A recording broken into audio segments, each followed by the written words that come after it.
नमस्कार। दुनिया के मानचित्र पर 195 देश हैं, जिनमें 54 अफ्रीकी देश, 48 एशियाई देश, 44 यूरोपियन देश, 33 लैटिन अमेरिकन और कैरिबियाई देश हैं, 14 ओशियान देश हैं और 2 नॉर्थ अमेरिका के देश हैं। इन देशों में से लगभग 185 देशों में कोरोना का आतंक छाया हुआ है। लगभग 10 देश ऐसे हैं जिनमें अभी तक कोरोना का संक्रमण दिखाई नहीं दिया है या रेखांकित नहीं किया गया है। मैं इस कोरोना के आतंक की लड़ाई में पहला जीत का श्रेय चीन के मस्तक पर बांधना चाहूँगा, क्योंकि चीन पहला वह देश है जिसने इस कोरोना वायरस का संकट उस समय झेला जब न तो इस कोरोना वायरस से लड़ाई का कोई रास्ता था एवं न ही ऐसे कोई अनुभव थे कि कोरोना वायरस से लड़ाई कैसे जीती जाएगी। लेकिन बहुत ही अल्प समय में एक बड़ी त्रासदी के बाद चीन ने इस कोरोना वायरस पर अपना शिकंजा कस लिया और दूसरे देशों के लिए एक ऐसा अनुभव प्रस्तुत किया जो इस कोरोना की लड़ाई में एक महत्वपूर्ण स्तर के रूप में सामने आ रहा है। मैं दूसरी बधाई उन देशों को देना चाहूँगा जिन्होंने कोरोना संक्रमण को बहुत हद तक अपने देश में प्रारंभिक अवस्था में ही बढ़ने नहीं दिया। मैं उल्लेख करूँगा इस श्रृंखला में वियतनाम का, आयरलैंड का, ताइवान का, नॉर्वे का, न्यूजीलैंड का, दक्षिणी कोरिया इत्यादि देशों का, जिन्होंने बहुत मजबूती के साथ इस लड़ाई को लड़ते हुए कोरोना वायरस के संक्रमण को काफ़ी हद तक रोक दिया। यहाँ संक्रमण है, लेकिन संक्रमण उस गति और मृत्यु जो है उन आंकड़ों को नहीं छू पाई या आगे बढ़ा पाई जिससे कोई देश या प्रजाति भयभीत हो। ऐसा क्या कारण रहा कि इन देशों ने अपने इस कोरोना वायरस के संक्रमण को रोका? मैं यहाँ उल्लेख करूँगा इन सभी देशों का कि जैसे ही कोरोना वायरस की दस्तक इस दुनिया के अंदर आई और जनवरी में हमारे WHO ने इसे महामारी घोषित किया, वैसे ही इन देशों ने विदेशों से आने वाले नागरिकों को अपने यहाँ क्वारंटाइन करना प्रारंभ कर दिया। यहाँ तक कि इन सरकारों ने अपने स्तर पर होटल्स को बुक किया और विदेश से आने वाले नागरिकों को क्वारंटाइन करना प्रारंभ कर दिया। यह इनकी सफलता का मूल मंत्र था। इसके साथ साथ इन देशों ने जो सबसे महत्वपूर्ण काम किया वो ट्रेसिंग और टेस्टिंग का किया।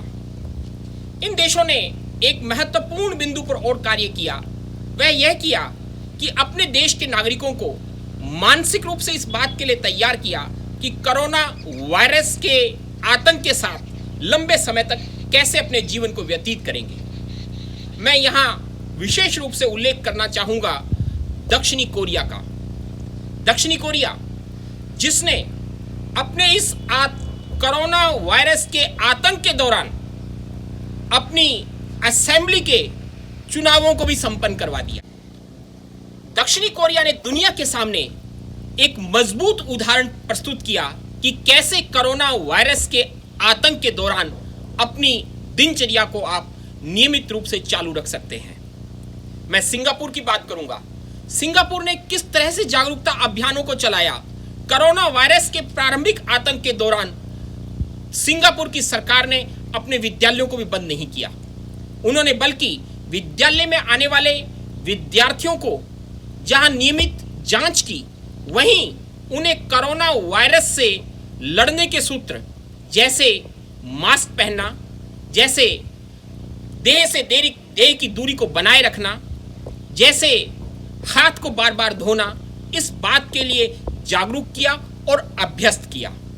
यह उन्होंने अपने दिनचर्या के अंदर सम्मिलित किया, अपने देश के नागरिकों की आदत में शुमार किया। मैं उदाहरण देना चाहूँगा उन विकसित देशों का, जिन्हें हम इस रूप में देख रहे हैं कि उनके यहाँ त्रासदियां हो रही हैं। लेकिन यदि वे सोचिए, यदि उन देश के नागरिकों ने स्वयं अनुशासन को नहीं अपनाया होता तो क्या विकराल रूप सामने आ सकता था। मैं उदाहरण दूंगा कनाडा का। वहां भी कोरोना वायरस का संक्रमण है, लेकिन वहां के नागरिक स्वयं अनुशासन को अपनाते हैं। उदाहरण के लिए, यदि एक बाजार में किसी निश्चित समय को बुजुर्गों की खरीदारी के लिए निर्धारित किया गया है, तो वह लोग उस दौरान केवल बाजार में बुजुर्ग ही दिखाई देते हैं। यदि कोई समय बच्चों के लिए निश्चित किया गया है तो वह समय बच्चों के लिए ही दिखाई देता है। मैं उदाहरण दूंगा आपको चाइना का, जहां कोरोना वायरस के आतंक की समाप्ति के बाद जैसे जैसे दिनचर्या सामान्य हो रही है, वहां विशेष तौर से चिकित्सालयों में आने के रास्ते मरीजों के लिए सोशल डिस्टेंसिंग को बनाए रखने के लिए अलग अलग किए जा रहे हैं। मैं ये बात इसलिए कह रहा हूं कि हमें कोरोना वायरस के साथ एक लंबा समय व्यतीत करना है। ऐसी स्थिति में हम अपने दैनिक जीवन को बाधित नहीं कर सकते। हम यह नहीं हो सकता कि हमें कोई कार्यपालिका या हमारा प्रशासन, सामान्य प्रशासन, पुलिस प्रशासन केवल डंडे के जोर पर अभ्यस्त करता रहे, बल्कि हमें स्वयं प्रेरणा से कोरोना वायरस के साथ जीने के लिए, कोरोना वायरस से बचाव के तरीकों को और अनुशासित जीवन को अपने जीवन में सम्मिलित करना होगा, अपने जीवन का अंग बनाना होगा। या मैं एक बात का अवश्य उल्लेख करूंगा। भारतीय पुलिस सेवा के एक वरिष्ठ अधिकारी से मैंने एक बार भ्रष्टाचार के बारे में चर्चा की, तो उन्होंने कहा कि भ्रष्टाचार वहीं प्रारंभ हो जाता है जहां हम लाइन को तोड़कर कोई काम करने का प्रयास करते हैं। और मैं समझता हूं कि कोरोना वायरस से बचाव का तरीका यही लाइन है जिसमें सोशल डिस्टेंसिंग हो, 2 गज की दूरी हो। और जब जब हम इस प्रक्रिया को बाधित करेंगे, कोरोना वायरस का आतंक हम पर बढ़ता जाएगा। मैं ये बात, आज की बातचीत, ये आज का संवाद इसलिए कर रहा हूं कि हमें उन देशों को जहां अधिक नुकसान हुआ है उसको देखकर जीने की आदत को बदलना होगा, बल्कि उन देशों का अनुसरण करना होगा, उन देशों के उदाहरण को अपने आदर्श के रूप में मानना होगा जिन्होंने कोरोना वायरस की लड़ाई पर या तो जीत हासिल की, या उसके संक्रमण को रोकने पर जीत हासिल की, या कोरोना वायरस के आतंक के साथ जीना सीखा है। मैं इसी बात को, अपनी बात को सारांश के तौर पर कहते हुए आपसे एक ही बात कहूंगा कि अब हमें स्वयं प्रेरणा से वह नागरिक बनना है जिसमें अनुशासित जीवन जीना है और जिसमें देह से देह की दूरी को बनाए रखते हुए बार बार हाथ धोने की प्रक्रियाएं, चेहरे को मास्क से ढकने की प्रक्रियाएं अपनानी होंगी, ताकि हम इस कोरोना वायरस के आतंक से प्रभावित न होकर अपने जीवन के पहिए को सही गाड़ी की तरह दौड़ा सकें, तेज गति से दौड़ा सकें, और एक बार फिर हम सब लोग अपनी दुनिया को बनाने के लिए, मानवता को बचाने के लिए एक साथ कार्यशील हो सकें। इसी उम्मीद के साथ धन्यवाद। इस संवाद को बनाए रखने के लिए आप चैनल्स को सब्सक्राइब करना न भूलें और अपने चैनल्स के कमेंट्स बॉक्स में और व्हाट्सएप के माध्यम से अपने विचार और ऐसे मुद्दे जिन पर हम परिचर्चाएं या साक्षात करना चाहते हैं उनसे अवगत करवाते रहें। धन्यवाद।